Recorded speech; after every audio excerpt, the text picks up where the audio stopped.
The first time I actually, on my own, said, I want to make a painting, not in school. My mother used to take me to the Art Institute of Chicago, and there's George Seurat's Grand Jeté, you know, the Impressionist painting with many dots. And I was fascinated by that painting. And so that first painting I did was a copy of a section of that painting, and I did it with pencil erasers for the dots. So I just did a painting of dots. How old were you? I think I was about maybe 8, something like that.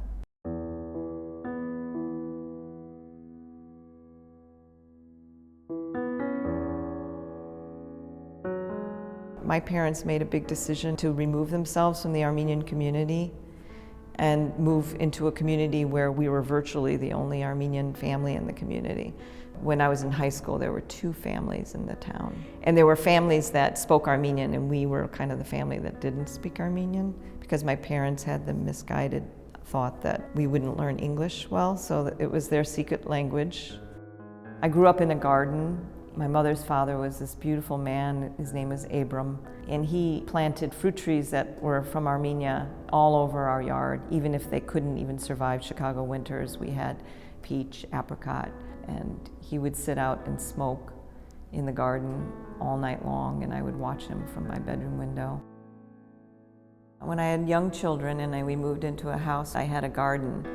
And my studio was in the garage, and the garden was in between the house and the studio. And having that garden triggered all of these memories from my childhood with my grandparents in their gardens. And as obsessed as I had been with painting, I became obsessed with the garden. And I was also reflecting on my memories of taking naps in my grandmother's bedroom and remembering the wallpapers on the walls. And she had this Japanese wallpaper in her kitchen. So I was getting these just beautiful memories of her kitchen, her hands in the dough, making baklava, kneading the dough and the water. And I would be in a trance in the wallpaper on the wall. And the wallpaper had these little vignettes of people toiling, carrying like buckets of water over a bridge and, you know, tilling the fields. And I really attribute much of my visual kind of agility in working when I started painting with these early experiences of like imagining these people jumping across white spaces as if the white space was, you know, this great abyss.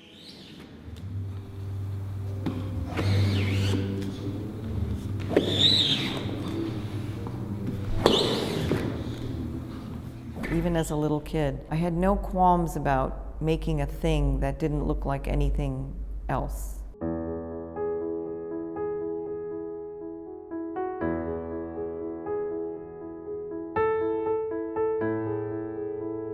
I never really thought that was a hindrance. I didn't think it was a big deal. I always knew that it was my ideas that made me creative. I also was really interested in science. And my parents thought that, you know, you don't go to school to study art. And so I was really interested in science, and that's what I studied in college. Even when I was doing science, I was really interested in the aesthetics of what I was doing, or the, like, kind of the metaphors of what I was doing. And after college, I continued this kind of thing of painting on my own at night. I had a job, day job, and then painted at night, and I took classes at night, and I followed teachers of teachers, and I would still had a job, always had a job, and just did painting because it was where time flies and, you know, you're in the flow. And so eventually there was a moment in California when I was living in San Francisco when I had someone who was an artist help me take the leap and just do art. So then I was really committed, came to Chicago to go to graduate school. At the same time I was in graduate school, I was a science editor in Encyclopedia Britannica, so I always had like the science as my job, you know, making money. I never wanted to have my creative side tapped in any way. I've been very protective of it. When I'm in the middle of painting, when I'm in long hours, I'll be ecstatic. You know, it's almost like it's flying, and so it's really scary, the idea of jumping off and saying, gee, I've done it before, but will I not know how to do it again? And so it's scary in the beginning, and then I feel like nothing's better.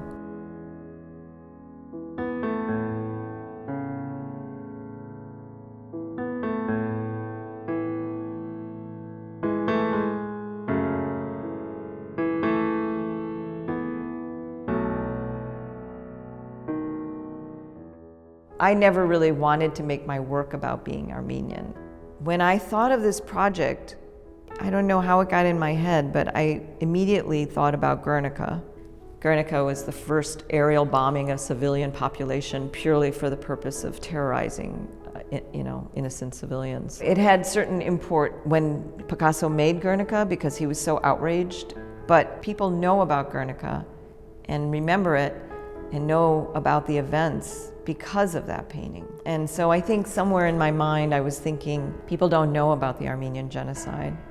And if I made a painting like the scale of Guernica, people would know about it. First, it's got to be a great painting, and then because it's a great painting, people know what it's about. So I started the process by going to Boston and went to ALMA, the Armenian Library and Museum of America in Watertown, and spent 2 days in the library there just reading, looking for material and images, and reading history, just immersing myself. I came back, started to do paintings, and for the first 2 months, I just imagined myself as being one of the painters of the illuminated manuscript, like a meditative retreat. I just completely didn't even think about what my style was, anything. I was purely a copyist. And then eventually I started to compose ideas about what the big, larger piece would be. I took my grandmother's lace and made silk screens from it. This is the lace of my grandmother, Tuvanda, and the lace pattern in this painting is also hers. It has the star in the middle, which is a square with 2 squares overlapping. It's an 8-point star. And then this has the infinity pattern that you see in a lot of the churches. And I love the idea of her doing this. I think of it as being sort of an act of always feeling connected to, her mother, who taught her it.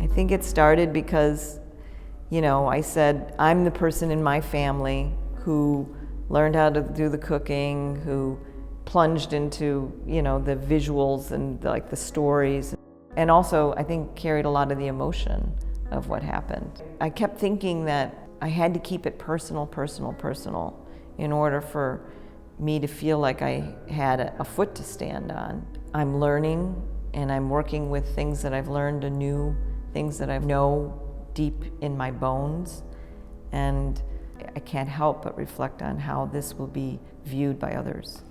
So my identity as an Armenian is in there, but it's only a very small part of it. The thing that makes me tick is seeing beautiful things develop from difficult situations. Perseverance. I really like seeing it in others. I like seeing the survival impulse happen in nature. I like seeing changes of weather, kind of like just the natural course of living.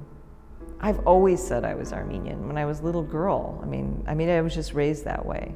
And my kids think they're Armenian because I told them they were when they grew up. I said, you're Armenian. They think very strongly that they're Armenian. They're half Irish. And my son, was lamenting that I gave him one Armenian name, one Irish name.